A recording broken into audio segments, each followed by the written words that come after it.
Hello everyone and welcome back to our channel. In today's tutorial, I'm going to show you how to enable the two-factor authentication in eToro in 2026. And if you want to protect your eToro account from unauthorized access, enabling the two-factor authentication, also called the 2FA, is highly recommended. And in today's video, I'll show you exactly how to enable the 2FA in eToro step by step, so let's follow these few simple steps together. The first thing you want to do is to log into your eToro account. You can open the app or website if you're using your computer, and the app if you're using your mobile device.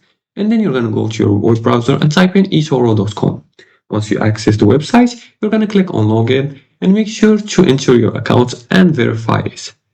Once you enter your account, you're going to sign in normally and then go to the account settings. Now, from your dashboard here, you're going to find the gear icon in the bottom left corner. You're going to click on it. And here you're going to go to the privacy and settings. Now here, you're going to look for the two-factor authentication. After that, you're going to enable it by turning on the two-factor authentication and choose your preferred method, usually SMS verification, and eToro may send the verification code to confirm the setup. Now the fourth thing is to confirm the setup. You can enter the code sent to your phone and save your settings. And from now on, you'll receive a code when logging in from new devices.